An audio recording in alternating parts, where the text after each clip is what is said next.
नमस्कार दोस्तों, एक बार फिर से आपका स्वागत है ब्रजेंद्र ज्ञान एक्सप्रेस में। दोस्तों, शिक्षक भर्ती से रिलेटेड लेटेस्ट न्यूज़ मैं आपके बीच लेकर आया हूं। पूरी न्यूज़ को आप देखिए, सब कुछ समझ में आ जाएगा। देखिए यहाँ पे शिक्षक भर्ती में हाई क्वालिफाइंग अंक तय करने वाला आदेश रद्द। तो चलिए मैं आपको पूरा मैटर पढ़कर सुना देता हूँ। क्या है, आपकी समझ में सब कुछ आ जाएगा कि आगे अगर डबल बेंच में जाया जा सकता है या नहीं जाया जा सकता, जाएंगे तो फ़ायदा मिलेगा या नहीं, सारी चीज़ें आपको मिल जाएंगी। देखिए देखिए ये थोड़ा सा देखने में कम आ रहा होगा आपकी शायद, लेकिन यहाँ पे मैं पढ़ दे रहा हूँ, आपको पूरा क्लियर हो जाएगा। इलाहाबाद हाई कोर्ट की लखनऊ खंडपीठ ने राज्य सरकार द्वारा 69,000 सहायक शिक्षक भर्ती परीक्षा 2019 में अभ्यर्थियों के लिए न्यूनतम क्वालिफाइंग अंक तय करने संबंधी 7 जनवरी 2019 को जारी शासनादेश को रद्द कर दिया है। जैसा कि मैंने कल ही न्यूज़ में बताया था, कोर्ट ने सरकार को आदेश दिया कि इस परीक्षा को कराने के बारे में 1 दिसंबर तथा 5 दिसंबर 2018 है को जारी शासनादेश का अनुपालन किया जाए तथा सहायक शिक्षक भर्ती 2018 के अनुसार ही मेरिट बनाकर परिणाम घोषित किया जाए। तो 2018 के अकॉर्डिंग यहाँ पे परिणाम घोषित करने की बात कही है कोर्ट में कि उसके बेस पर आप जो है परिणाम को घोषित कर सकते हैं। ठीक है, ऐसा कहना है फिलहाल यहाँ पे कोर्ट का। देखिए यहाँ पे उसी के बेस पे परिणाम जारी करने का आदेश दिया है कोर्ट ने। आगे है, कोर्ट ने 2019 की भर्ती का परिणाम घोषित करने पर लगी अंतरिम रोक वापस लेते हुए सरकार को 3 माह के भीतर परिणाम जारी कर भर्ती प्रक्रिया पूरे करने का आदेश दिया। तो देखिए 3 महीने में भर्ती प्रक्रिया पूरी कर लेनी है सरकार को। ठीक है, चलिए आगे है, कहने का मतलब जून तक है ना। फिर है, कोर्ट के आदेश से शिक्षा मित्रों में खुशी की लहर दौड़ गई है। तो देखो दोस्तों, सबसे बड़ी जो खुशी मिली है शिक्षा मित्रों को मिली है, क्योंकि जो भी हैं 40-45 के दायरे में, उनका तो 100% हो ही जाना, उनको कोई रोक ही नहीं सकता, क्योंकि 25 मार्क्स का वेटेज बहुत बड़ी बात है। आपने इसके पहले बहुत यूट्यूबरों ने तुलना की थी कि कितने के बराबर है, तो आप समझ सकते हैं कि एक भी शिक्षा मित्र नहीं बचेंगे, सबका हो जाएगा। आगे कोर्ट ने कहा कि उक्त शासनादेश शिक्षा मित्रों व गैर शिक्षा मित्र अभ्यर्थियों में विभेद करता है। ठीक है, तो यहाँ बताया गया विभेद करता है और मनमाना है। अतः संविधान के अनुच्छेद 14 के तहत, क्या है ये भाई, ठहरने वाला नहीं है। यह आदेश जस्टिस राजेश चौहान की बेंच ने मोहम्मद रिजवान व अन्य समेत कुल 99 याचिकाओं को मंजूर करते हुए पारित किया। उक्त याचिकाओं में सचिव बेसिक शिक्षा द्वारा जारी 7 जनवरी 2019 के शासनादेश को चुनौती दी गई थी।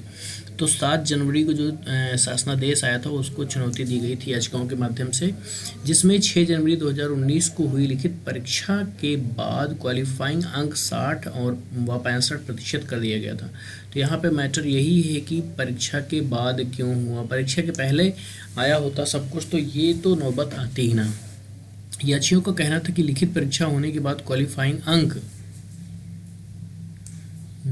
चलिए पढ़ते हैं, घोषित करना विधि के सिद्धांतों के विरुद्ध है। याचियों का आरोप था कि शिक्षा मित्रों के को भर्ती में, देखिए दोस्तों यहाँ पे थोड़ा सा कट रहा है ना, शिक्षा मित्रों को भर्ती से रोकने के लिए सरकार पिछली परीक्षा की तुलना में इस बार अधिक क्वालिफाइंग अंक घोषित किया। थोड़ा सा यहाँ पे कटा है, लेकिन दोस्तों मैं आपको क्लियर पढ़ दे रहा हूँ, आपको समझ में आ जाएगा। सरकार की ओर से 7 जनवरी को शासनादेश का बचाव करते हुए, यहाँ पे सार्वजनिक बचाव करते हुए कहा गया कि क्वालिटी एजुकेशन के लिए उसके द्वारा यह निर्णय लिया गया। तो कहने का मतलब सरकार ने अपनी दलील बार बार यही दी कि मैं जो है कि क्वालिफाइंग मतलब क्वालिटी एजुकेशन देना चाहता हूँ, इसलिए ऐसा कर रहा हूँ। और आप जानते हैं कि सरकार ने ये भी कहा था कि हम कोई बदलाव नहीं करना चाहते हैं ना, लेकिन अब चूंकि कोर्ट है तो कोर्ट के अकॉर्डिंग तो चलना ही पड़ेगा भाई।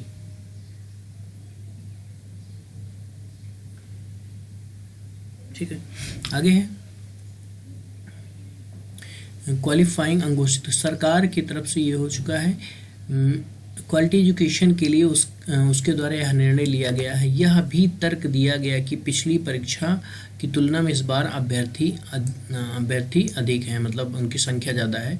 इसलिए भी क्वालिफाइंग अंक बढ़ाना पड़ा। तो देखिए कोर्ट ने कहा कि इसका मतलब ये नहीं कि अभ्यर्थी ज़्यादा होंगे तो आप बढ़ा सकते हैं, जबकि याचियों की ओर से जवाब में कहा गया कि वे शिक्षा मित्र हैं और उन्हें सर्वोच्च क्या है भाई, ये क्लियर नहीं हो रहा है, सर्वोच्च द्वारा क्या है अच्छा शायद सर्वोच्च न्यायालय द्वारा, सर्वोच्च कोर्ट है द्वारा आगामी 2 परीक्षाओं में 25 अंक का वेटेज दिए जाने का निर्देश दिया गया था। ठीक है, निर्देश दिया गया। वर्ष 2018 की सहायक शिक्षक भर्ती परीक्षा में क्वालिफाइंग अंक 40-45% तय किया गया था, उस जिसमें जो भी है दिख नहीं रहा, भाग ले चुके हैं। इस बार उनके लिए सहायक शिक्षक भर्ती पद पर भर्ती होने का आखिरी मौका है। ठीक है, तो यहाँ पे याचियों का कहना था कि ये आखिरी मौका उनके लिए, लिहाजा इसका क्वालिफाइंग अंक पिछली परीक्षा के अनुसार ही होना चाहिए। तो देखिए ये चीज़ें यहाँ पर इतनी थी कि क्यों परीक्षा मतलब क्यों कट ऑफ को जो बढ़ाया गया है क्यों कम किया जाए, तो ये सारे तर्क आपने देखे। ठीक है, थोड़ा बहुत और है उसको भी मैं यहाँ पे पढ़ देता हूँ।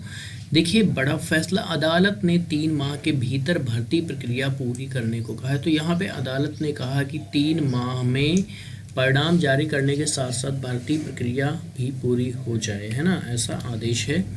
2018 की भर्ती के क्वालिफाइंग अंकों पर रिजल्ट देने को कहा। तो यानी 2018 में जो लगाया गया था बिल्कुल उसी के अकॉर्डिंग यहाँ पर परिणाम जारी करने को कहा है, रिजल्ट।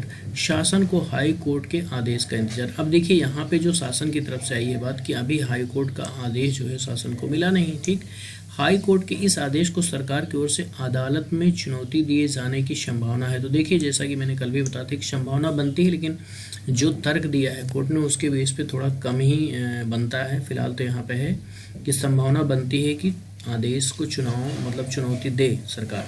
अपर मुख्य सचिव बेसिक शिक्षा डॉक्टर प्रभात कुमार ने कहा कि हाई कोर्ट का आदेश नहीं मिला है। तो देखिए अभी जो बेसिक शिक्षा सचिव प्रभात कुमार हैं उन्होंने कहा कि अभी हाई कोर्ट का आदेश हमको नहीं मिला है, आदेश मिलने के बाद फैसला लिया जाएगा। तो देखिए दोस्तों, आदेश मिलेगा तो उसके बाद अपना विचार सरकार करेगी, बैठक बुलाएगी, उसके बाद उनको क्या उचित लगता है, मतलब जाया जाए या ना जाया जाए, तो उसी के अकॉर्डिंग जो है यहाँ पे बताया गया कि आदेश मिलने के बाद फैसला लिया जाएगा। ठीक है, जो भी उनको फैसला लेना है। फिलहाल अटकेगा रिजल्ट। देखिए यहाँ पे आचार संहिता के कारण परिणाम अप्रैल व मई में नहीं आएगा। तो देखिए ये तो मैंने कल ही क्लियर किया था कि ये रिजल्ट जो है कि चुनाव के बाद ही जाएगा, उसके पहले कोई चांस नहीं बनता, है ना। अप्रैल मई में नहीं आएगा। रिजल्ट की प्रक्रिया मई के अंत या जून के शुरू में होने की उम्मीद है। ठीक है, शुरू होने की उम्मीद है, तो उसके पहले ये फिलहाल नहीं होगा, उसके बाद ही इस प्रक्रिया को शुरू किया जाएगा। सफल होने वाले बढ़ेंगे। देखिए अब ये तो जाहिर सी बात है भाई, जहाँ पर 60 और 65 का मैटर था, ठीक है, तो वहाँ पे लोग मतलब सोशल मीडिया पे, यूट्यूब पे बहुत से लोग ये बता रहे थे कि 50,000, 60,000, 70,000, 1 लाख, मतलब जो भी अपना अपना गणित था बता रहे थे कि इससे ज़्यादा नहीं पास होंगे। अब यहाँ पर बात आ गई है 40-45 की, तो ये तो एकदम श्योर है कि इसमें संख्या बहुत ज़्यादा होगी, और जहाँ तक मुझे लगता है इसमें हो सकता है 2 लाख प्लस होंगे, इससे कम नहीं होंगे, ज़्यादा हो सकते हैं। ठीक है, तो इसमें तो संख्या जाहिर सी बात है बहुत ज़्यादा होगी। चलिए, शासन की ओर से 7 जनवरी को तय कट ऑफ अंक में पदों के 2 गुना अभ्यर्थी सफल होने का अनुमान रहा। ठीक है, अब 40-45% कट ऑफ होने से परीक्षा उत्तीर्ण करने वालों की तादाद करीब 2.5 लाख होने का अनुमान है। तो देखिए दोस्तों, जैसा कि मैंने कहा 2-2.5 लाख, तो यहाँ पे वैसे न्यूज़ में दिया भी गया है, तो मतलब 2 लाख प्लस तो एकदम श्योर है रहेगा, उसमें कोई डाउट नहीं है, बल्कि 2.5 लाख से भी थोड़ा बहुत ज़्यादा शायद चली जाए, क्योंकि 40% अंक आप समझ सकते हैं कि कितना ज़्यादा हो सकता है ना। तो देखा जाए अगर क्या नाम है 40% का मतलब 60 नंबर यहाँ पर दोस्तों, तो ये तो जाहिर सी बात है, मतलब बहुत ही आसानी से लाए जा सकते हैं, क्योंकि 150 नंबर का अगर पेपर हो रहा है तो आप सोच सकते हैं कि किसी अभ्यर्थी ने मान लीजिए कि 50 अंक, मतलब बिल्कुल राइट 50 नंबर उसने पढ़े हैं, तो 50 नंबर के बाद आप सोच सकते हैं कि 150 में 100 नंबर अभी उसके पास बच रहे हैं, तो 100 नंबर में 4 ऑप्शन में 25 एक पे आते हैं। अगर वो कोई एक भी ऑप्शन पकड़ लेगा तो क्या इसमें जो है कि 10 नंबर नहीं सही होंगे, तो वो तो जाएंगे इतना, है ना। तो ये जाहिर सी बात है कि इस कंडीशन में अभ्यर्थियों की संख्या 2 लाख से ऊपर जाना तय है, इसमें कोई दो राय नहीं है। तो फिलहाल आपको क्या लगता है, आपने और खबरें देखी होंगी, तो यहाँ पे जो भी कोर्ट ने तर्क दिया है, क्या आपको लगता है कि इसमें कोई बदलाव आगे चल के हो सकता है या नहीं हो सकता? वैसे जहाँ तक मुझे लगता है, जो तर्क दिए हैं कोर्ट ने कहे हैं, उसके आधार पर शायद मुश्किल ही है कि अब आगे कुछ इस पर मतलब फेरबदल हो। ठीक है, बाकी आपको क्या लगता है, आप अपने विचार एक दूसरे से शेयर कर सकते हैं। तो दोस्तों, वीडियो देखने के लिए बहुत बहुत शुक्रिया। Thank you so much.